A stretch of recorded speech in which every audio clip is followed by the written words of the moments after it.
The shareholders' dinner ended past midnight, and by the time Darian Cole guided Celeste Varon up the front steps of her family estate, she could barely keep her feet under her.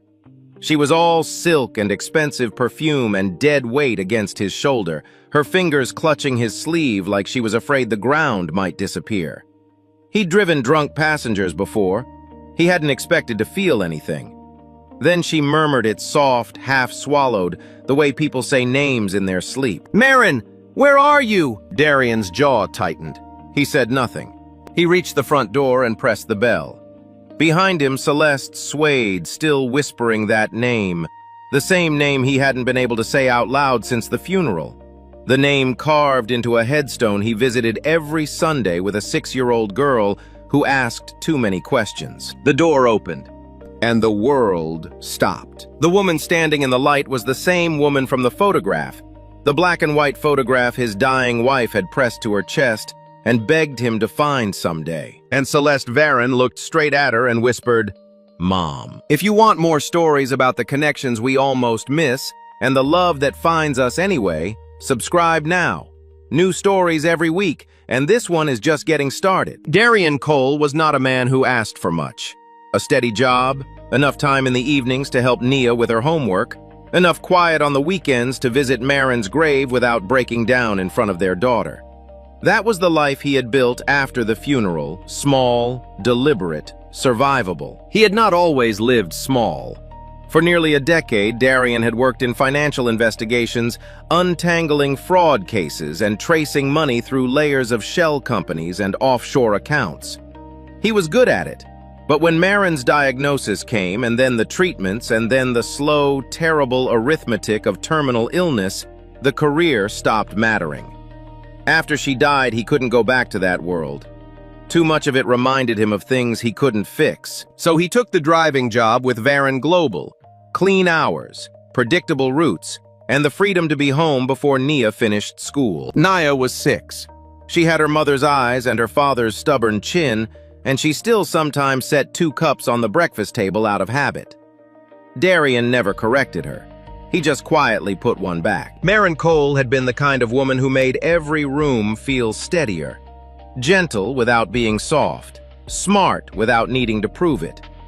But underneath all of that warmth, she had carried something that never fully healed the knowledge that she had been given up. She was adopted as an infant, raised by a kind but distant couple who never spoke about her origins. The only thing she had was a single black and white photograph. A young woman with high cheekbones and sad eyes, standing in front of a hospital entrance. Marin believed the woman was her biological mother. She had no name, no date, nothing else. In her final weeks, when the morphine made the nights long and strange, Marin had pressed that photograph into Darian's hand. "I just wanted to know if she ever thought about me," she whispered. "That's all. I wasn't angry. I just wanted to know." Darian had promised to find out. He hadn't known where to start.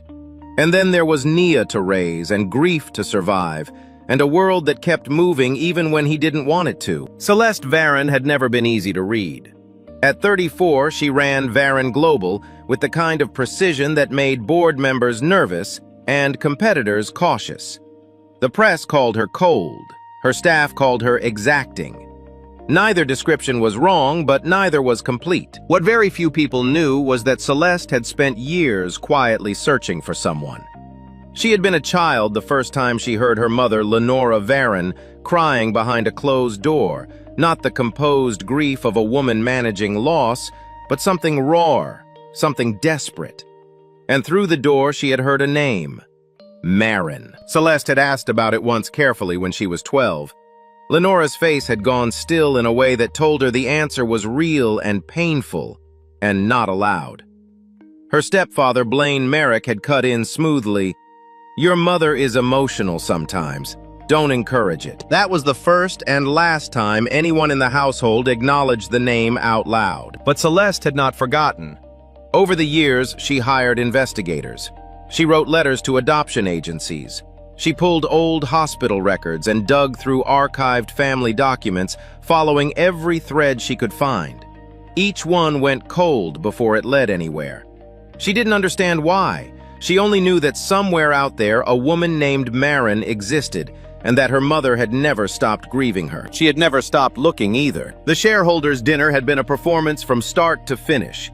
Celeste had sat at the head of the long table in her usual posture, spine straight, expression neutral, champagne untouched, while Blaine Merrick worked the room beside her like a man who believed the company belonged to him already. He had been pushing for weeks to get her signature on a financial restructuring proposal that routed a significant portion of Varon Global's liquid assets through 3 overseas holding companies. The numbers were legal on paper, but Darian had spent enough years in financial investigations to recognize the shape of something designed to be difficult to trace. And Celeste, for all her composure, knew the same. She had refused to sign. Again. Blaine had smiled the way he always smiled when he was furious. Lips closed, eyes flat. "You're being sentimental," he told her quietly beneath the sound of other conversations. "Business doesn't run on sentiment. Neither does trust," she said. He walked away. She reached for her glass. By the time Darian brought the car around at 11:30, Celeste was not drunk in the loud, obvious way of someone who had lost control. She was drunk in the quiet, hollowed-out way of someone who had held herself together for too long and finally stopped trying. She climbed into the back seat without a word. Darian pulled into traffic and said nothing. That was part of the job. They were 20 minutes from the estate when her clutch slipped off the seat and hit the floor of the car. She didn't notice. Darian heard the soft impact and glanced in the mirror. The bag had fallen open, and something had slid out from between the interior folds. A photograph. Small, black and white, slightly worn at the corners. He reached back at a red light, set it on the passenger seat, and glanced at it once before the light changed. The face in it stopped him cold. He kept driving. He didn't say anything. Then Celeste shifted in her seat, pressed her cheek against the window, and said the name. "Marin! Where did you go?" Darian's hands tightened on the wheel. He kept his eyes on the road. She said it again, softer this time. Not a question anymore, just the sound of something missing. She murmured something else after that, something about looking for too long, about doors that kept closing. And then she went quiet, and her breathing slowed, and he thought she had fallen asleep. At the estate he parked, came around to her door and helped her out. She was barely standing. He got her arm over his shoulder and walked her up the front steps, her silk dress catching the wind, her head dropping toward him like she'd forgotten she was supposed to keep it up. The photograph was still in his hand. He had picked it up from the passenger seat without fully thinking, the way you hold on to something you aren't ready to set down. He reached the door and pressed the bell with his free hand. 30 seconds passed. Then the door opened. The woman standing in the entrance was in her late 50s. Dressed simply, her silver-streaked hair pulled back. She looked at Celeste first, reading the situation in a single glance with the practiced calm of someone who had managed worse. Then her eyes moved to Darian and stopped. He had already gone still. He knew that face. He had spent 3 years looking at it in a photograph small enough to fit in a coat pocket. A photograph his wife had carried from one hospital room to the next. A photograph that had been in Marin's hand the night she died. The same high cheekbones, the same set of the jaw. Older now and softer in the way that grief makes people soft, but unmistakably the same woman. The woman's eyes dropped to the photograph in his hand. Her breath caught. "Where did you get that?" she whispered. Darian's voice came out steadier than he felt. "My wife kept it.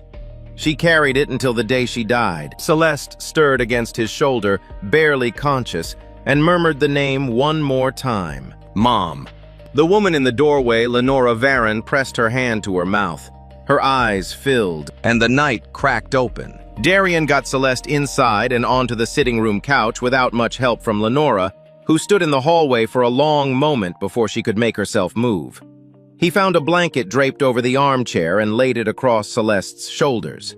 She was already asleep, her face slack and young-looking in the dim light, nothing like the woman who ran a Fortune 500 company and made board members sweat. He straightened up and turned around.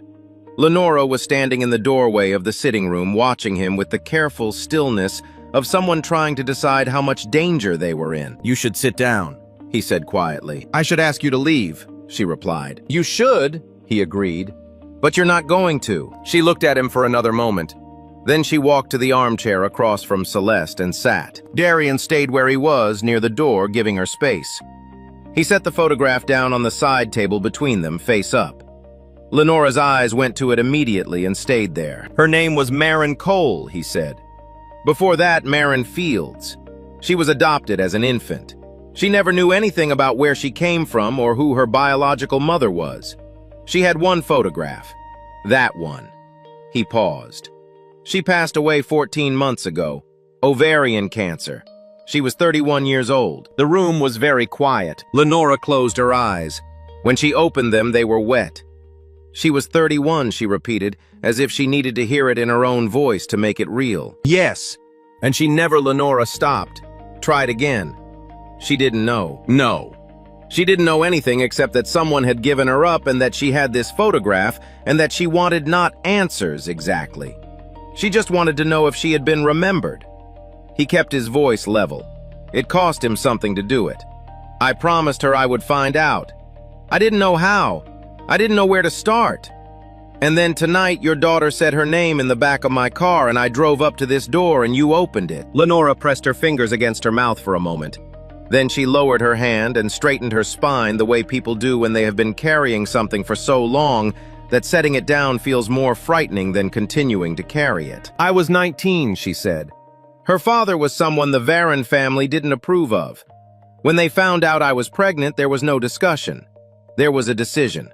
I signed the paperwork because I was told if I didn't, I would lose everything, the family, the support, everything. I was 19 and I was alone and I was terrified. She looked at the photograph. They told me she went to a good family. They told me the records would be sealed and that it was better for everyone if I moved forward. I tried. For years I tried. But you didn't forget her. I never forgot her for a single day. Her voice broke on the last word. She pulled it back together quickly, the reflex of a woman who had learned not to fall apart in front of others. Celeste heard me once when she was small. After that, I knew she was looking. I could see it in her, the way she watched me, the questions she almost asked. I wanted to tell her, but Blaine told me it would only cause damage, that there was nothing to find anymore, that I should let it rest. She exhaled slowly. I believed him. Or I made myself believe him. I'm not sure which is worse. In the morning, Celeste woke on the sitting room couch with a dry mouth and a memory that came back in pieces. By the time she had coffee and a clear head, she knew enough to be certain of one thing. The man who had brought her home knew something. Something about the photograph. Something about Maren. She found Darian's company contact and called him before 9. He picked up on the second ring. I need to talk to you, she said. Not as your employer, as I don't know what yet. But I need to talk to you. A pause. Then I know. They met at a diner 2 blocks from Darian's neighborhood neutral ground. Public enough to feel safe, quiet enough to speak honestly. Celeste came without a driver, without an assistant, in a plain coat that made her look like anyone else. She sat across from him and put both hands around her coffee cup like she needed something to hold on to. She told him everything. The name she had heard through the door, the years of searching, the investigators who hit dead ends, the records that vanished, the letters to adoption agencies that were never answered.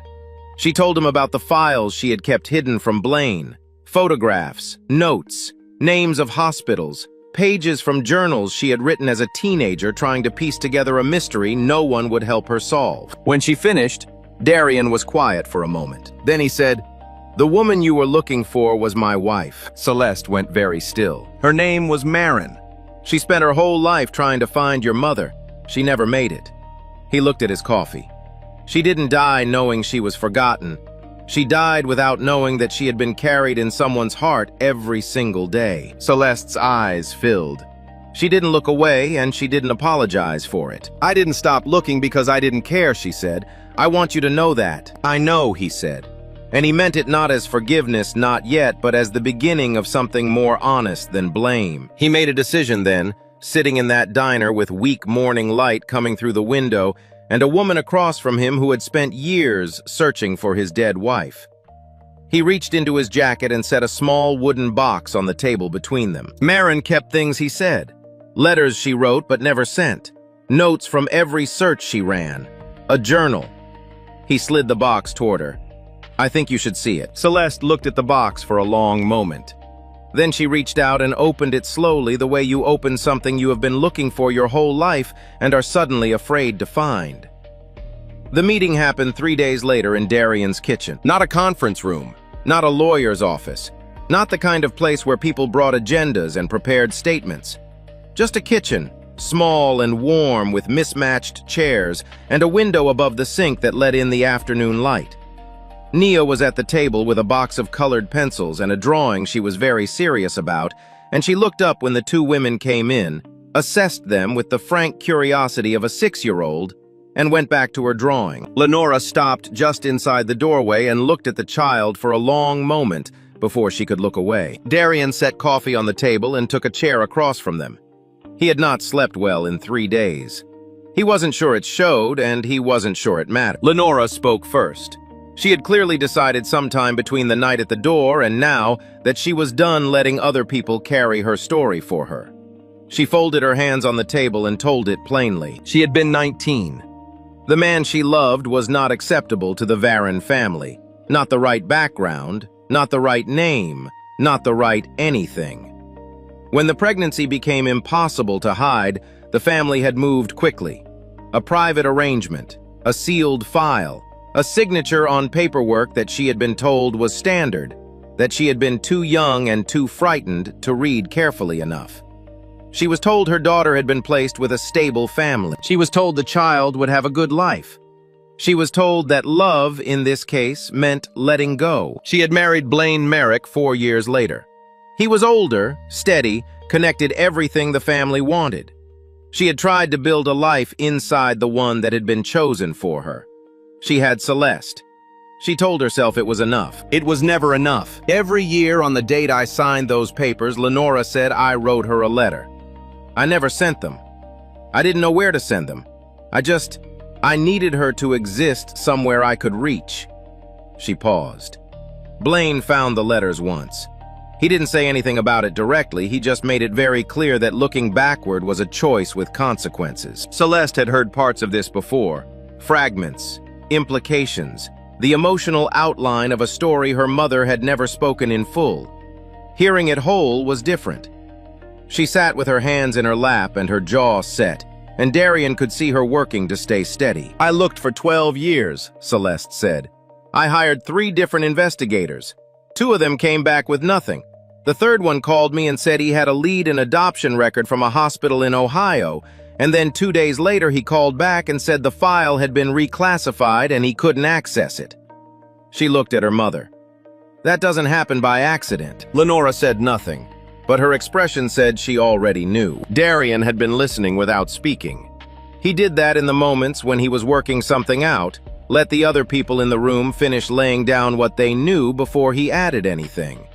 It was a habit from his investigation years that he had never lost. She found every closed door and walked up to it anyway, he said finally. He wasn't talking to either of them specifically. He was talking about Marin. She had a journal. I brought it. He set it on the table. She tracked everything, hospital names, agency contacts, dates, dead ends. She was systematic about it. She never got angry in the journal, which was very Marin. She just kept going. Nia looked up from her drawing. Are you talking about Mama? The room went quiet.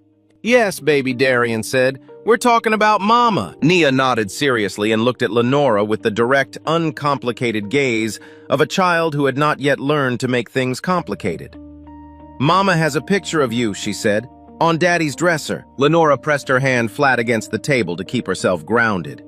Her eyes filled for the second time in 3 days, and this time she didn't pull it back. Aurelia Sloan had been the Varon family's estate attorney for 19 years. She was a precise woman, careful with language, careful with eye contact, careful about what she committed to in writing versus what she said out loud. She had called Celeste the morning after the kitchen meeting and asked to speak privately. Not at the office. Not anywhere connected to Varon Global. They met at Aurelia's personal apartment. Darian came with Celeste, which Aurelia had not expected. She looked at him for a moment when Celeste introduced him, recalibrated something behind her eyes, and said, All right, I suppose that's appropriate. She poured water and sat down across from them and got directly to the point, the way people do when they have been waiting a long time to say something and are afraid that if they don't say it quickly, they will lose the nerve. Lenora established a trust, Aurelia said, 26 years ago, shortly after her marriage to Blaine. The beneficiary was listed as Marin, identified by her birth date and the name Lenora had given her before the adoption was finalized. The trust was funded gradually over the years through private transfers, minority stock positions, and personal assets that Lenora structured outside of the joint marital estate. Blaine was not informed. Lenora made sure of that. Celeste was very still. How much? Aurelia set a single sheet of paper on the table between them. She tapped the bottom figure with one finger. Celeste looked at the number. Then she looked up. That's not a trust fund, she said quietly. That's a life's work. Yes, Aurelia said. It is. Darian leaned forward and looked at the number. He sat back slowly, doing what he always did, letting the shape of the thing come clear before he spoke. Marin is gone, he said, which means the trust passes to her direct descendants. Correct, Aurelia said. Under the terms Lenora specified, if Marin predeceased the distribution date without having been formally located and notified, the trust would transfer to Marin's children, her biological children. Aurelia looked at him carefully. Which means the legal beneficiary is now Nia. The room was quiet for a long moment. Tell me about the trust's current condition, Darian said. His voice had shifted, not harder exactly, but more precise.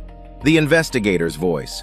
The one he had put away for 2 years and apparently had not forgotten how to use. Aurelia opened the folder in front of her and slid 3 more pages across the table. The trust has been drawn down, she said, significantly. Over the past 11 years, funds have been moved out through a series of transactions that are structured to be difficult to trace.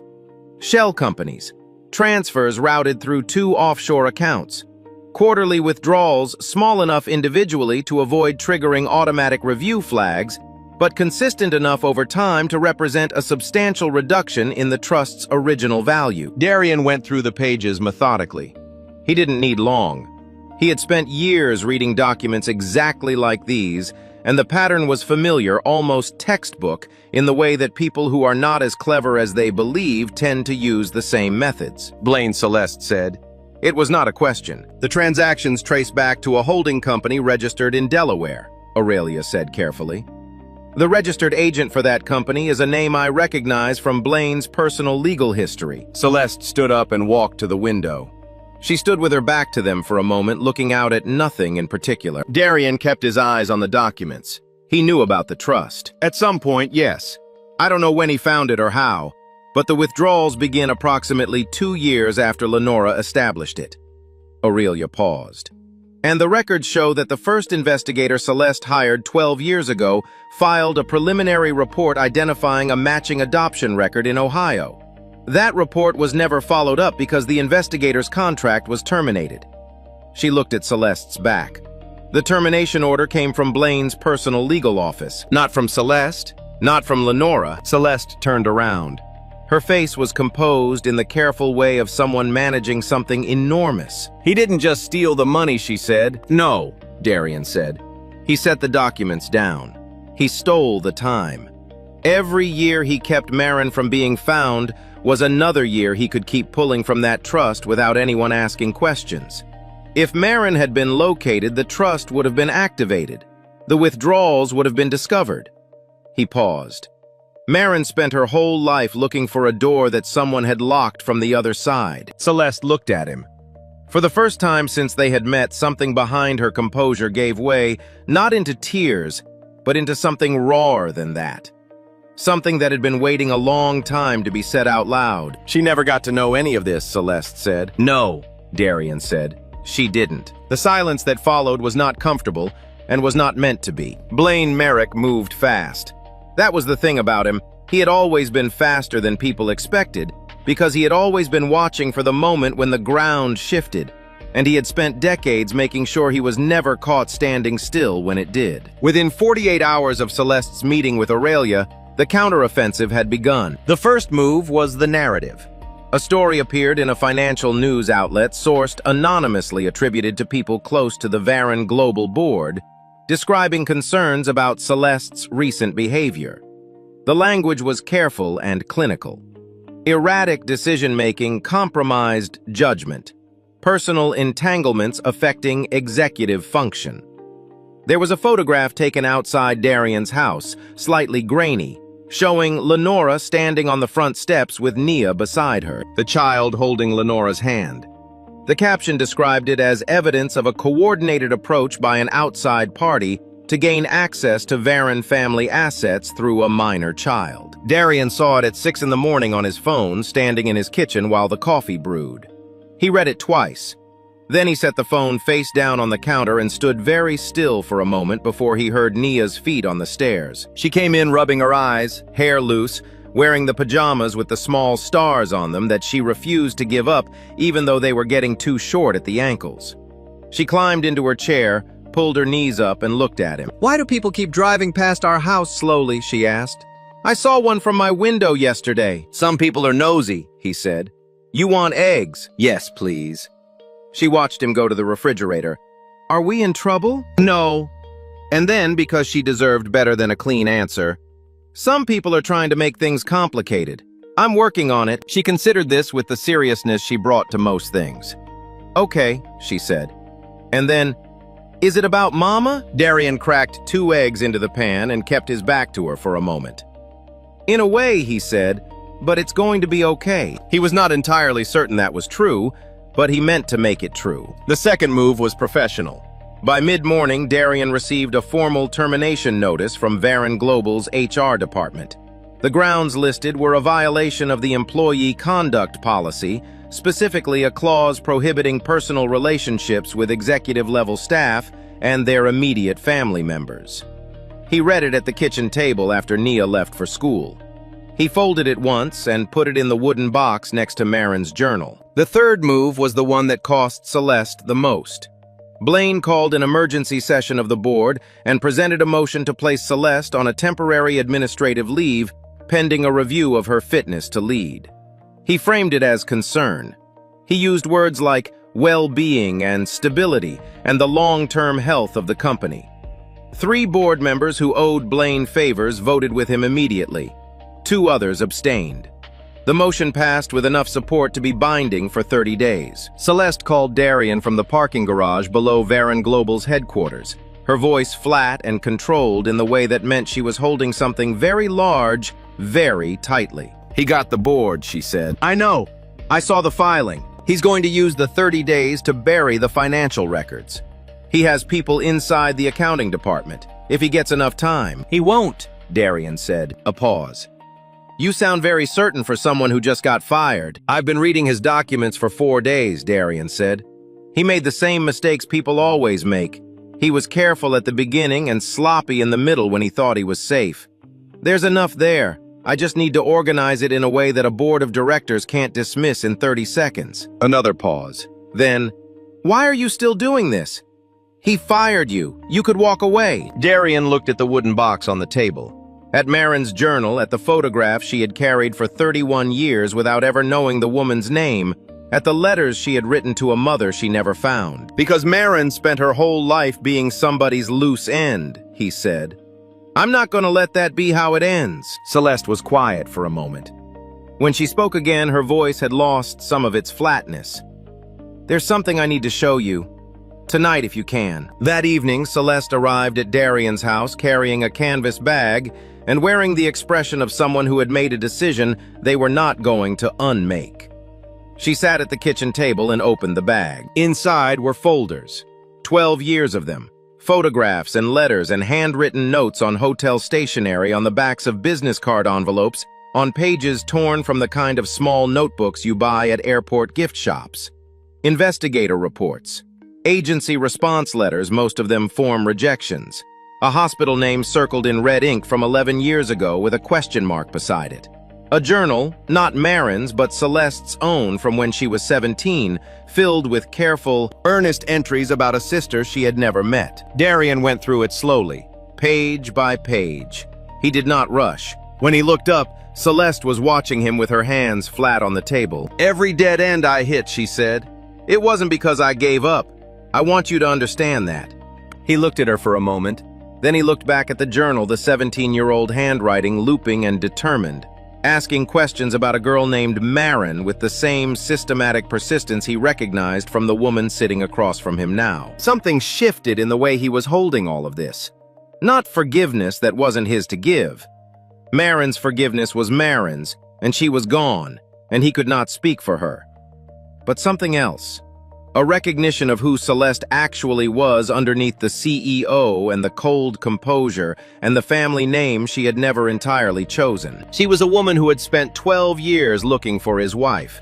She had just never been able to find her. "She would have wanted to know you," he said quietly. Celeste looked down at the table. A long moment passed. "I wanted to know her too," she said. Blaine's final move came on a Thursday morning, 4 days before the board review that would determine whether Celeste's administrative leave became permanent. He had assembled a dossier distributed to every board member the previous evening, along with a cover letter written in the measured, sorrowful tone of a man reluctantly doing what was necessary for the good of the company. The dossier framed Darian as the architect of everything. It noted his background in financial investigations and reframed it as premeditation. A man with the skills to construct a convincing narrative who had deliberately positioned himself close to the Varon family by taking a driving job, waited for an opportunity, and manufactured a story about a deceased wife and a biological connection in order to establish a legal claim to family assets through a minor child. It cited the photograph found in his possession the night he brought Celeste home. It cited his meetings with Lenora.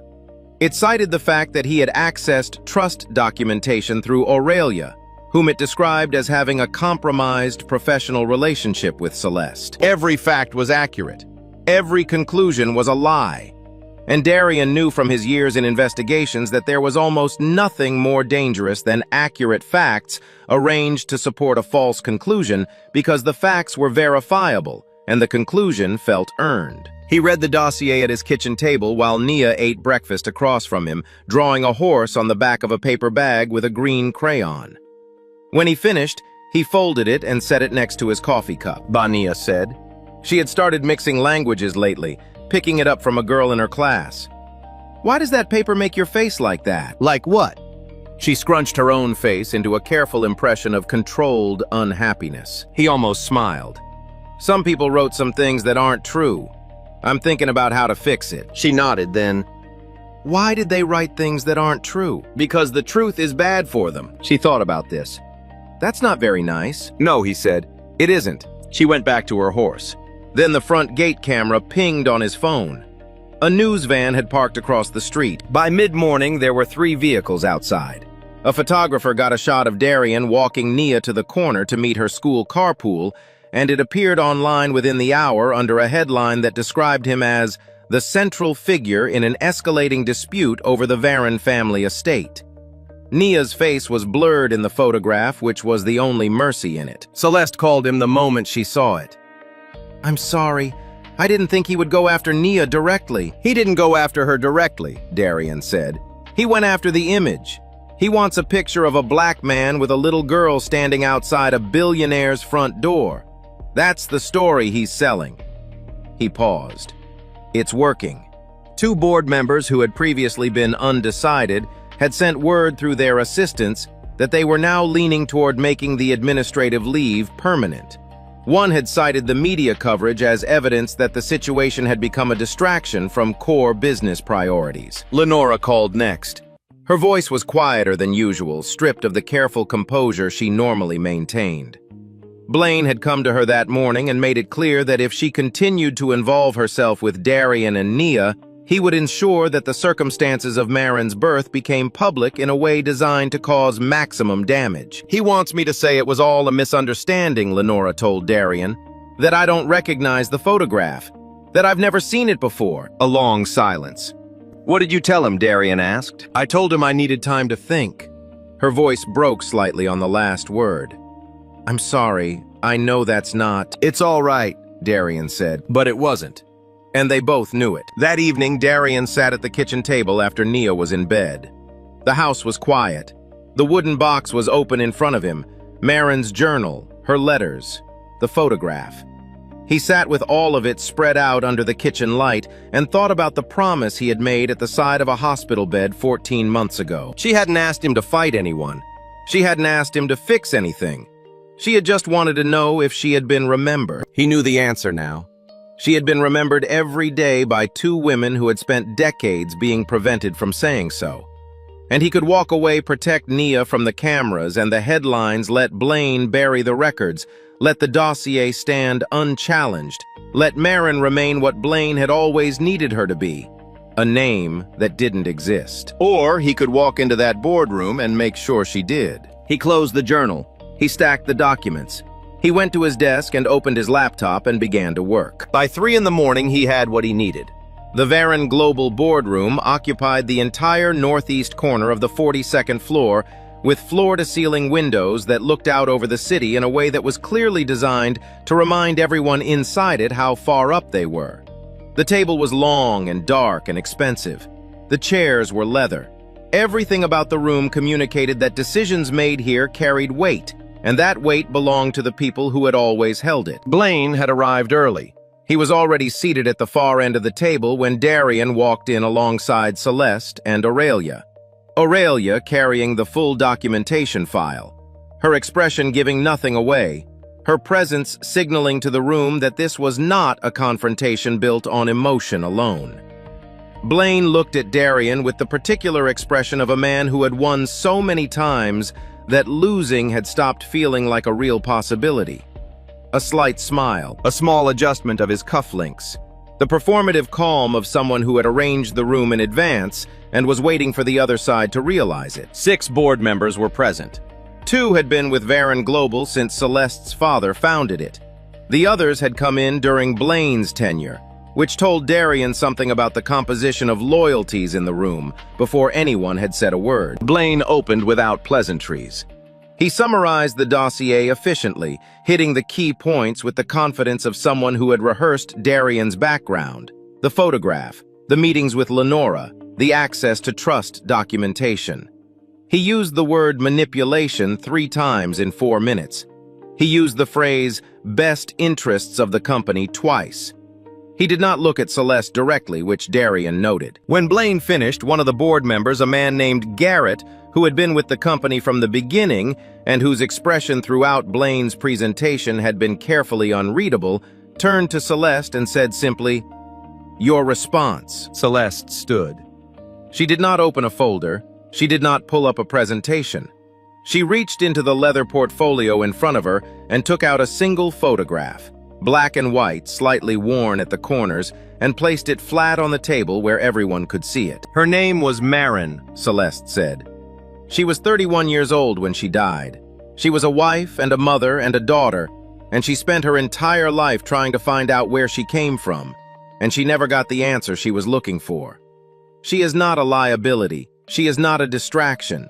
She is not a story manufactured to damage this company. She paused. She is the reason we are all in this room, and I think she deserves to be named correctly before anything else happens here. The room was quiet. Darian stood. He had brought a laptop and a single printed document, 31 pages organized the way he had learned to organize evidence during a decade of financial investigations. Clean, sequential, each transaction linked to the next by a chain of documentation that did not require interpretation to follow. He had not slept. He was composed anyway. He walked them through it methodically. The trust Lenora had established 26 years ago, the beneficiary designation, the current valuation. Then the withdrawals, 11 years of them, each one linked through corporate registration records to a Delaware holding company whose registered agent appeared in 3 separate legal filings connected to Blaine Merrick's personal affairs. He showed them the timeline. He showed them how the withdrawal pattern accelerated in the years following Celeste's first attempt to hire an investigator. He showed them the termination order that had shut down that investigation, traced back through a billing record to Blaine's personal legal office. He did not editorialize. He did not raise his voice. He let the documents do what documents did when they were organized by someone who knew how to read them. Blaine interrupted twice. The first time he called the analysis speculative. Darian turned to the page that addressed that specific objection and read the relevant transaction records aloud without comment. The second time, Blaine suggested that Darian had fabricated the documentation. Aurelia, without being asked, slid the original notarized source records across the table and said simply, "These are certified copies from the Delaware Secretary of State's office. The originals are with a federal notary." Blaine did not interrupt a third time. Darian stopped. He looked at Blaine directly. Then he reached into the portfolio and set Marin's journal on the table. Not as evidence, not as documentation. Just the journal, small and worn, with her handwriting on the cover where she had written her name the year she started it. "My wife wrote in here for 9 years," he said. "She tracked every search she ran, every agency she contacted, every lead she followed. She did it because she needed to believe she was making progress. She never got there." He kept his eyes on Blaine. "She didn't die angry, she died hoping. And the reason she never got her answer is sitting at the end of this table." Blaine's expression did not change, but something behind it did a slight tightening around the eyes, the almost imperceptible adjustment of a man recalculating. Garrett looked at the journal. Then he looked at the 31 pages of documentation.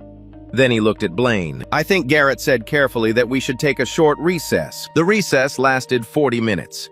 When the board reconvened, Blaine's two most reliable allies had shifted their seating. A small thing, a physical thing. But Darian had learned long ago that where people chose to sit after a break told you almost everything about where they had landed. They were no longer flanking Blaine. They were sitting closer to the center. Garrett spoke for the board. He was measured and precise the way people are when they are delivering a verdict they have already decided and want to make sure it cannot be appealed on procedural grounds. The documentation presented would be forwarded to an independent forensic accounting firm for formal review. Blaine Merrick's financial authority within Varon Global was suspended immediately pending the outcome of that review. His resignation from the board was accepted. The word accepted doing a great deal of work given that it had been requested in the recess and delivered under conditions that did not leave much room for refusal. The trust documentation would be referred to the appropriate legal channels to begin the process of restoration and transfer to the designated heir. Blaine left the room without speaking. He walked out the way powerful men walked out of rooms where they had lost quickly, without looking at anyone, as if the speed of his exit could retroactively change what had just happened. The door closed behind him. Celeste stood at the window for a moment after the board members filed out. The city spread below her, indifferent and enormous. She looked out at it for a long moment, and then she turned around, and the expression on her face was not triumph. It was something quieter than that. Something that had been waiting underneath all the composure and the years of searching and the careful management of hope. "It's not enough," she said. "It doesn't fix what he took." "No," Darian said, "it doesn't. Marin never gets to know." "No." He picked up the journal from the table and held it for a moment. "But Naya does." The moment that mattered most did not happen in the boardroom. It happened 2 evenings later in Darian's kitchen in the ordinary light of a Tuesday after dinner. Lenora had asked quietly and without expectation if she might come. Darian had said yes. She arrived with a small wooden box of her own, older than Marin's, the wood darker, the latch worn smooth from years of opening and closing. She sat across from Nia at the kitchen table and set it between them. "I kept things," Lenora said, "for your mama. I didn't know where she was, so I couldn't send them. But I kept them anyway because I needed her to exist somewhere I could reach." Naya looked at the box. She was 6 and she understood things the way 6-year-olds understood things. Not completely, not with the full weight of history, but in the essential way that mattered most. She understood that the woman across from her had loved her mother before she even knew her mother was her mother. Lenora opened the box. Inside, a thin satin ribbon, pale yellow, the kind hospitals tied around newborns in an earlier era. A photograph of Lenora at 19, standing in a garden, one hand resting on her stomach. Her expression caught somewhere between afraid and full of love. A letter folded many times, the creases soft with age, addressed in Lenora's handwriting to "My daughter Marin." "I wrote her letters every year," Lenora said. On the same day. I never sent them, but I wrote them. She looked at Nia. I would like you to have them if you want them. They're hers.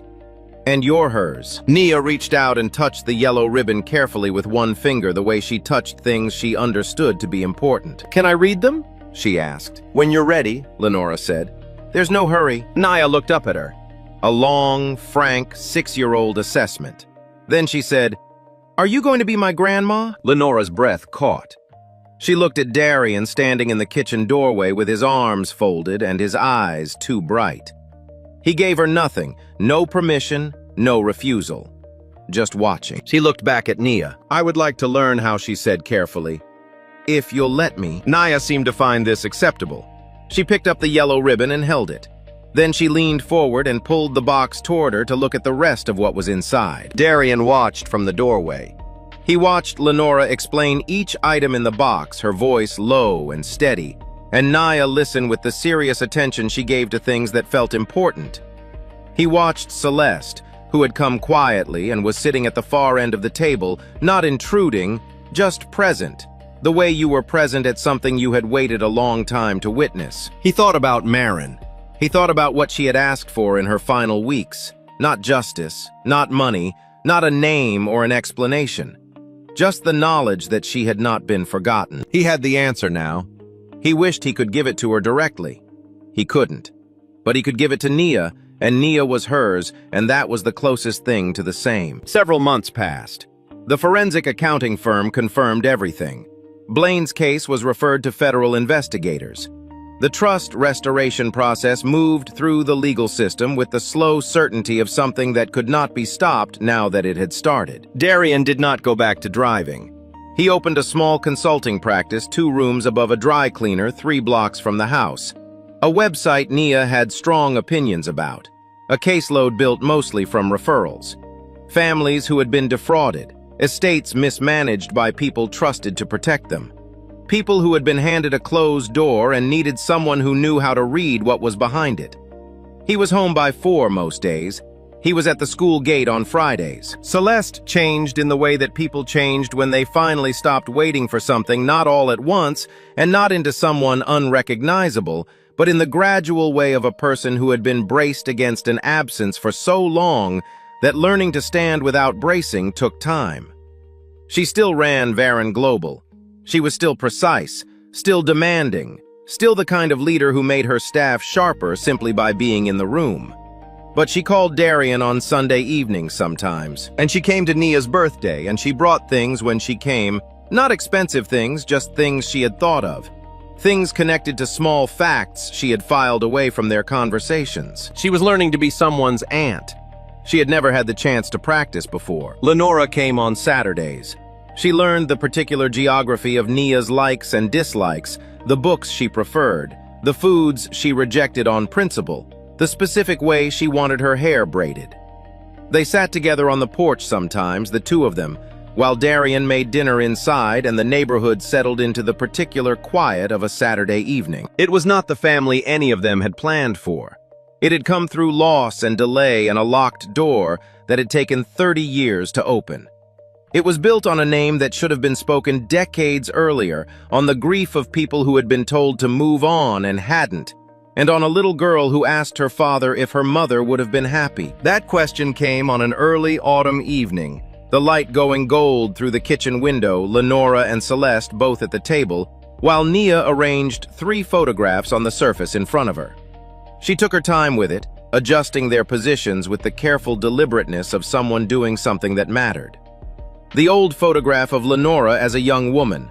A photograph of Marin laughing, her head turned slightly caught in the middle of saying something.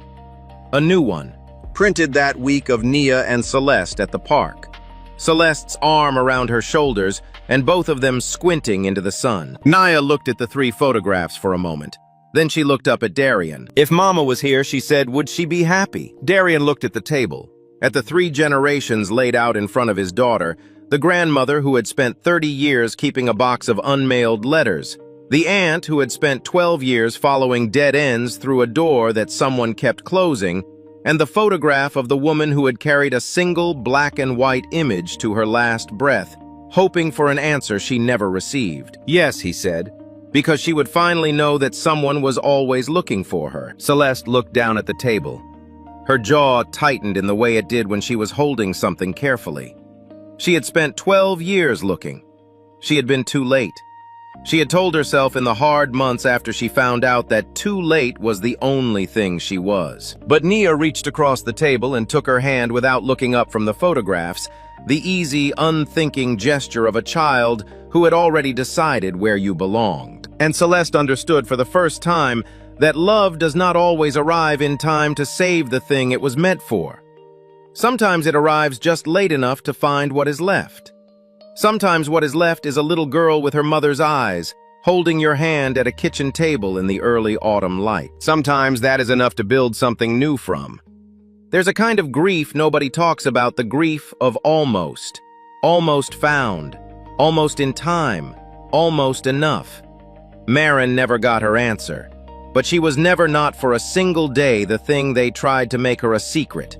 A loose end. A name that didn't exist. She was loved before she was found. Searched for before she was known. And when the door finally opened, even though she wasn't there to walk through it, the people on the other side were real, and the love was real, and none of it was wasted. That's the thing about looking for someone. You don't always find them in time. But the looking itself, the 12 years of folders, the 30 years of unmailed letters, the promises made at the side of a hospital bed, that's not nothing. That's everything. If someone in your life has been searching, or if you have been the one searched for and never knew it, this story is for you. Subscribe and stay. There are more people like Marin out there, more stories that almost didn't get told. We tell them anyway.